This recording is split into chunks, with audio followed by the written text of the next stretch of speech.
కేంద్ర ప్రభుత్వం 2024-2025 చెరకు క్రషింగ్ సీజన్కు టన్ను చెరకు 3,400 రూపాయలు ఎఫ్ఆర్పీ ధర ప్రకటించిందని, ఈ ధర చెరకు రైతులకు ఏమాత్రం సరిపోదని టన్ను చెరకు 5,000 మద్దతు ధర ప్రకటించాలని ఆంధ్రప్రదేశ్ రైతు సంఘం జిల్లా కార్యదర్శి కె శ్రీనివాస్ డిమాండ్ చేశారు.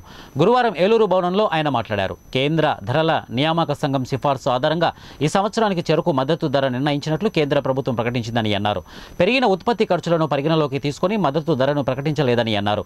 చెరకు క్వింటాలకు 25 రూపాయలు నామమాత్రంగా మద్దతు ధర పెంచుతూ ప్రకటించారే తప్ప పెరుగుతున్న ఉత్పత్తి ఖర్చులను వాస్తవికంగా లెక్కగట్టి వాటి ఆధారంగా మద్దతు ధర నిర్ణయించలేదని విమర్శించారు. 5,000 రూపాయల ధర నిర్ణయించాల్సిన అవసరం ఉంది. మరి అట్లాంటిది ప్రభుత్వం 3,400 రూపాయలుగా మాత్రమే ఈ ధర నిర్ణయించడం వల్ల రైతులు నష్టపోతా ఉన్నారు. కాబట్టి కేంద్ర ప్రభుత్వం ప్రకటించిన ఈ ధర రైతుకి ఏమాత్రం కూడా సరిపోదు. ఇవాళ చెరుకు రైతులందరూ కూడా ఇవాళ ఈ ధర పట్ల ఆందోళన వ్యక్తం చేస్తా ఉన్నారు. కాబట్టి చెరుకు ధరని టన్నుకి 5,000 రూపాయల ధర నిర్ణయించి ఆ రకంగా అమలు చేయాలని చెప్పేసి మేము ఆంధ్రప్రదేశ్ రైతు సంఘం తరఫున డిమాండ్ చేస్తా ఉన్నాం. అంతేకాకుండా కేంద్ర ప్రభుత్వం ప్రకటించిన ధరకి అదనంగా రాష్ట్ర ప్రభుత్వం సపోర్ట్ ప్రైస్ ప్రకటించాల్సిన అవసరం ఉంది. అంటే ఆ రకంగా కూడా రాష్ట్ర ప్రభుత్వం కూడా జోక్యం చేసుకోవడం లేదు.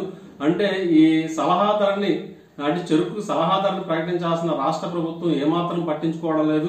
ఇది